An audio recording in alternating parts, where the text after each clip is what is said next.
Hello, my friends! How are we doing today? I hope everyone is having a fabulous Friday so far.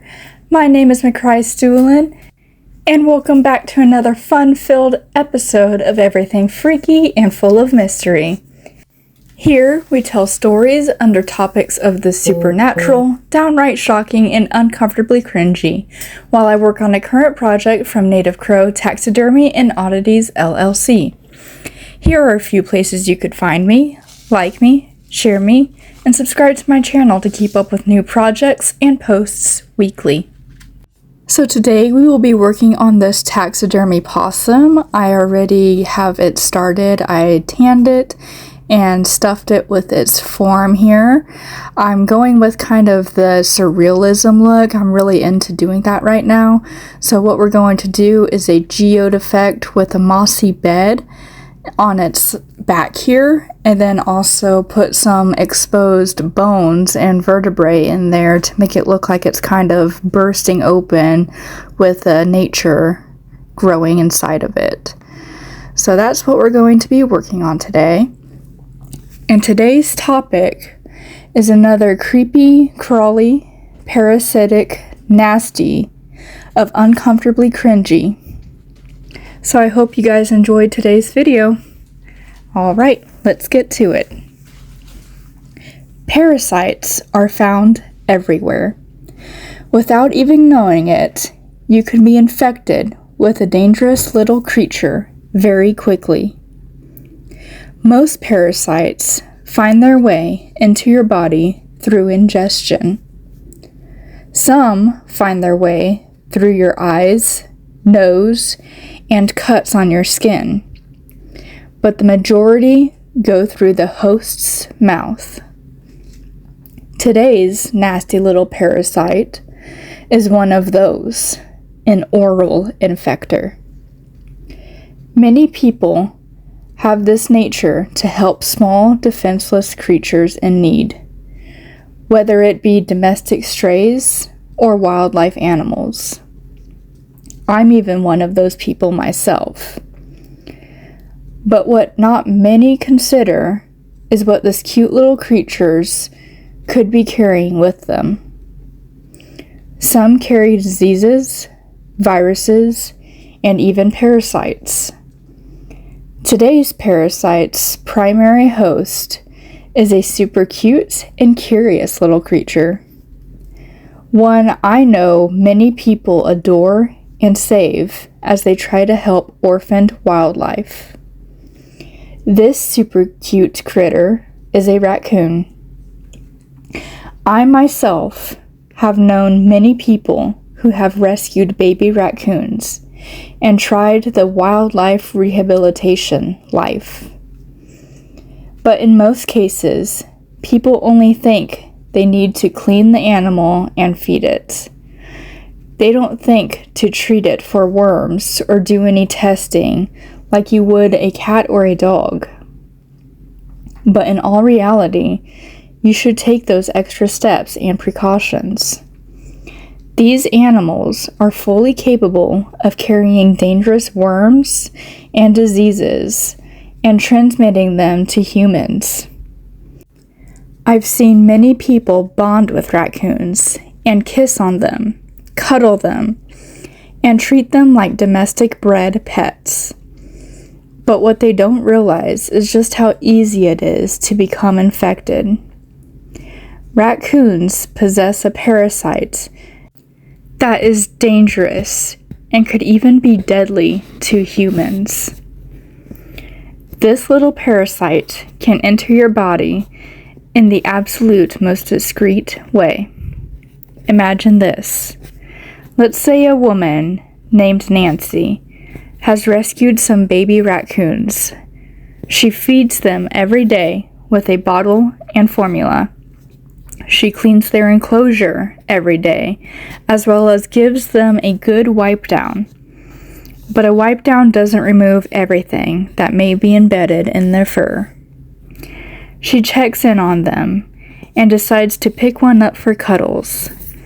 The cute little baby chatters at her and starts to almost purr as she gives it a belly rub.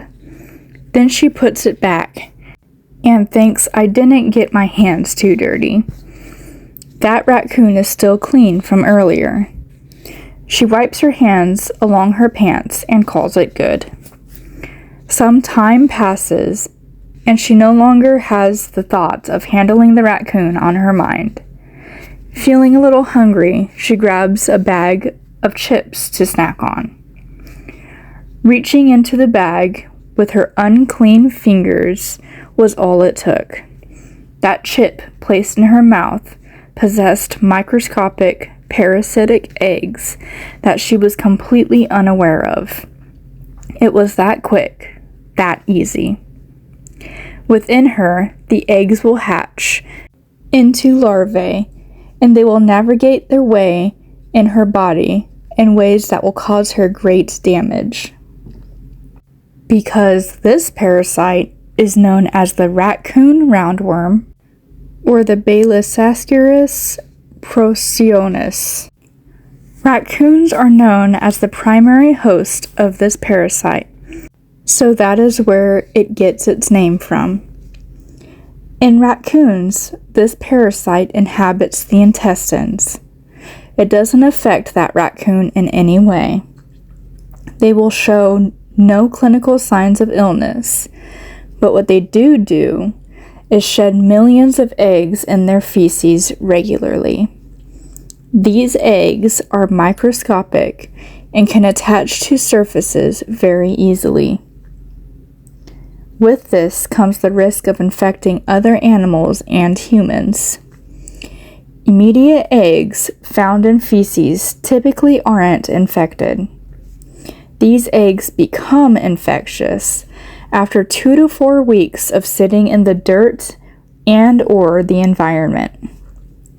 So through extreme heat and frigid cold, these eggs can still survive and thrive. They are also pretty resilient to cleaners, so disinfecting to rid the area of any eggs left behind is hard to do. Dogs passing through an area where raccoon feces sat, then grooming and licking their paws can transmit the infection to them easily. This is why regular vet visits and preventative care is very important for your pets. If raccoon feces are found anywhere in the yard or in the flower bed, it is very important to properly dispose of it. The safest way to remove raccoon feces is by burning it, burying it, or disposing of it to the landfill. The transfer of this parasite from host to host is most common with other animals. It is actually very rare for humans to contract this parasite. In most cases, humans that are around raccoons or do anything outdoors usually wash their hands after they're done. It also takes being in the right place to accidentally expose yourself. But some people do still find themselves contracting this creepy crawly. Most commonly, children or landscapers are people who become infected by this parasite.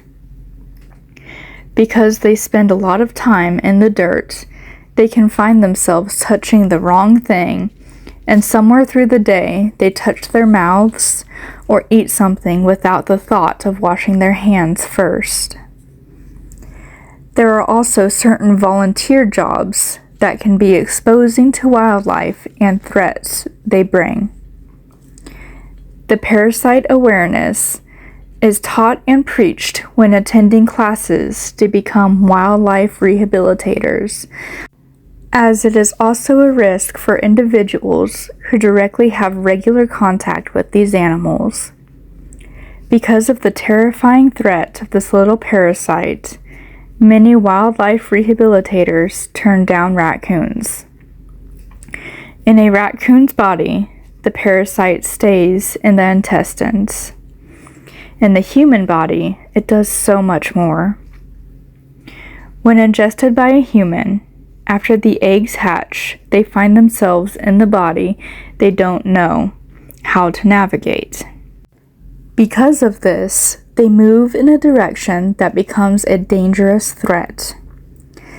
As larvae, they burrow through the intestine wall and move through the muscle tissue and into the bloodstream. As they move through the blood, they are dispersed all through the body. They move towards vital organs, and especially towards the brain and the eyes. The parasite targets these areas because of the search for high oxygenated blood supplies. The highest oxygen-rich and blood-rich locations in the human body are found in the neural and optical tissues. If the parasite takes hold in the eye, its movement across the retina causes severe irritation and inflammation. With this comes optical migraines and vision loss. In some cases, it could lead to permanent vision loss or complete blindness. If these parasites move into the brain, much worse things can happen. The human host can experience neurological issues, loss of balance and muscle control, and even fall into a coma. These larvae move through the body and act fast when showing symptoms of infection after ingestion. It takes only 1 to 4 days to start experiencing the first signs that something is wrong. Your early symptoms will include tiredness, loss of attention, and nausea. Unfortunately, without knowing that you accidentally consumed raccoon roundworm, these symptoms could be anything. In most cases, people will disregard how they're feeling and just take over-the-counter medicine to feel better. It isn't until it becomes a regular, ongoing, or progressive bodily irritation before the human host seeks medical attention. Even with going to a doctor and presenting the symptoms, it is still incredibly hard to narrow down what the cause is. There are no widely available tests to diagnose parasite infection. Doctors typically rule out other diseases and infections before determining the cause of the symptoms is the raccoon roundworm. So they will run many tests, weigh all the possibilities, and unfortunately lose time in doing all these processes before they finally realize what the cause is. Sometimes brain scans can be performed to find abnormal matter in the brain, but the greatest way to diagnose this specific infection is through the eye. Because this parasite primarily inhabits the eye, an eye exam will be the most concrete way to diagnose the cause of the symptoms.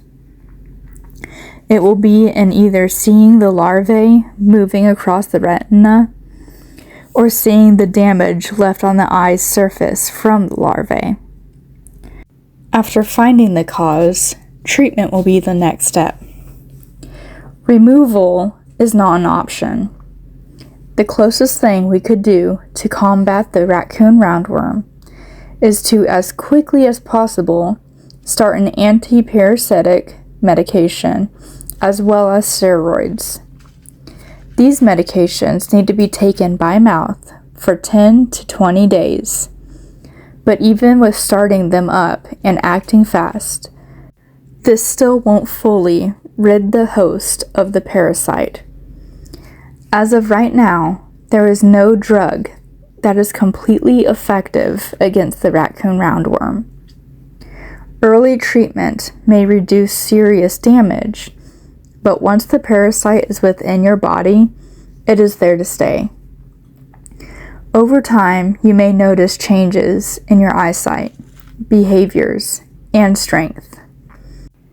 While this creature can be a huge threat to humans, as I had said earlier, it thankfully is rare for people to get this parasite. It is assumed that roughly 80% of raccoons are affected by this parasite across the Northeast, Midwest, and West Coast of the United States. First known reports of raccoons having this particular worm was in 1933 in New York. It still wasn't until 1984 that the first case transmitted to humans was documented. It was found in a 10-month-old child from Pennsylvania.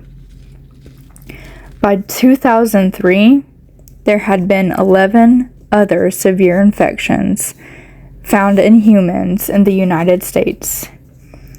These reports were made in Illinois, New York, Oregon, Michigan, and Minnesota. In total, there had been 12 documented cases released to the public in 2003, and of those 12 cases, 10 of them were children. These children's ages were anywhere from 9 months old to 6 years old.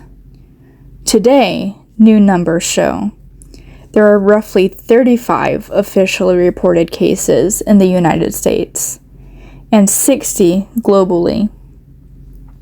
A total of 10 cases have been reported from California alone since 1993.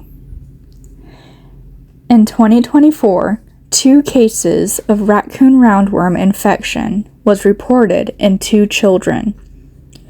These cases were completely unrelated and in 2 different locations within Los Angeles County. The first child reported was a 14-year-old boy who was outside playing. He was a boy who already had a medical and mental history of autism and pica. Pica is a disorder found in some people who feel the need or desire to consume non-edible items, such as dirt.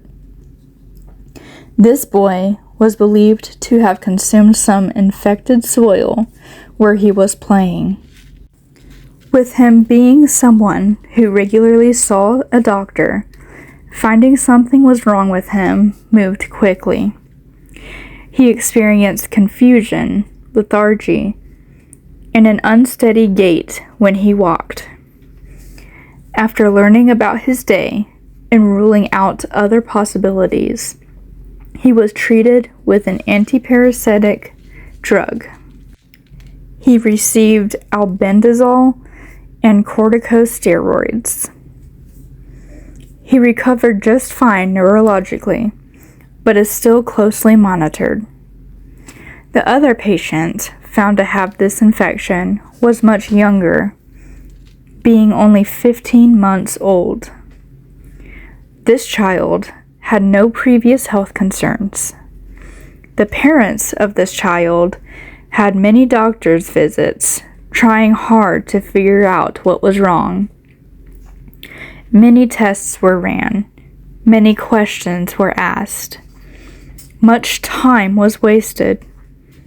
After failed treatments, the doctors finally thought to give the same treatment plan the 14-year-old boy received, the course of antiparasitic medications.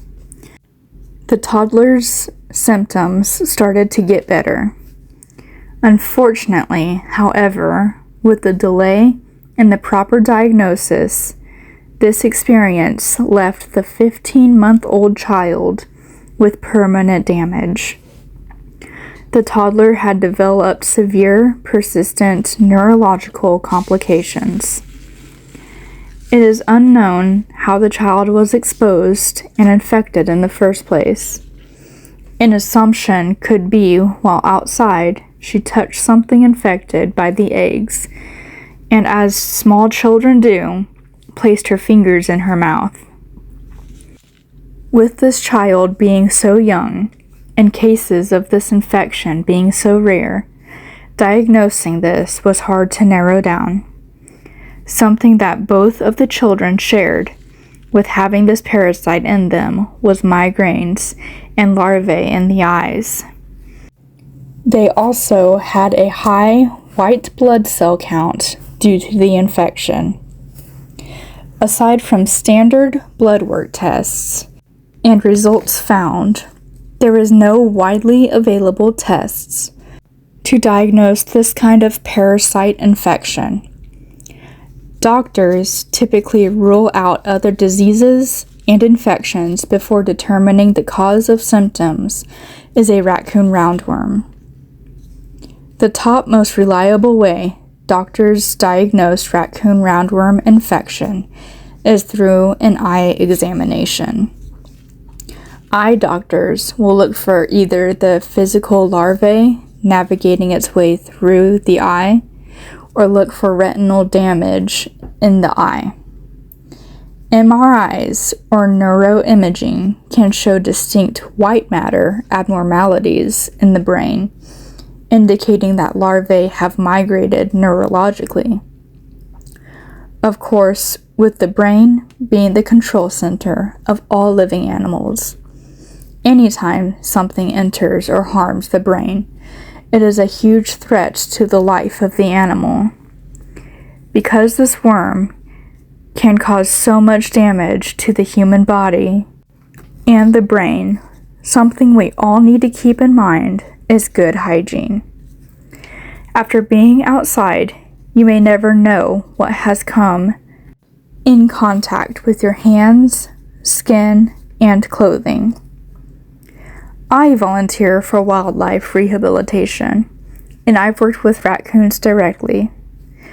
Not only do I wash my hands after handling them, but I also remove my clothes and put them straight into the washer.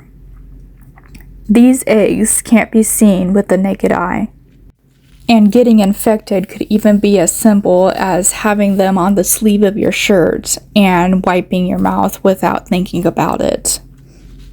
So please keep in mind, if this parasite makes it into your body, it remains in your body. Medications can stop it from causing great damage, but nothing has been completely effective of ridding it from the body. So with that in mind, be sure to wash your hands regularly. Good hygiene is a healthy practice. So I know I had mentioned this earlier, that some wildlife rehabilitators refuse to do raccoons out of the fear of this parasite. I volunteer with wildlife rescue and rehabilitation, and I personally know some of these rescues who choose not to do raccoons, and it is specifically for this reason. Knowing that you could contract this little creature and it lives in your body and there's nothing you could do about it freaks many people out. Learning a little more about it myself, it freaks me out as well. But keeping in mind the importance of being clean, removing your clothes after they've been infected, washing your hands thoroughly after they've been infected, and regularly cleaning the animal's enclosure is very important when it comes to doing this kind of work. So if you plan to do wildlife rehabilitation and you plan to house and save raccoons, please keep all of this in mind. It is extremely dangerous to contract this, and if you don't catch it quick enough, it could cause you some permanent damage. So please, please, please be safe if you choose to do that. That is all I have to talk about today regarding the raccoon roundworm. I hope you guys learned just as much as I did on this topic. And I don't know about you guys, but learning about these parasites just makes my skin crawl. I like it though. I like learning about them. I feel like it's really good to know about parasite awareness because it opens our eyes to things that we don't even think about, and these things are very important to keep in the back of our minds anytime we're doing anything outside or handling animals or even just eating foods. Washing your vegetables is something else that you really need to keep an eye on. Now, this here is just kind of a rough, good start to this possum project. I do plan on putting more moss and mushroom growth on parts of its body, and I will be hanging it from its tail by a grapevine with probably some purple wisteria draped along the sides of it. There are some examples of this possum taxidermy look over on my Facebook and Instagram, so be sure to check me out over there and follow me. I really hope you guys enjoyed hearing my story and watching my craft today. If you enjoyed this video and you would like to see more like it, be sure to like and subscribe to my channel. Be safe out there and see you guys next week. Bye!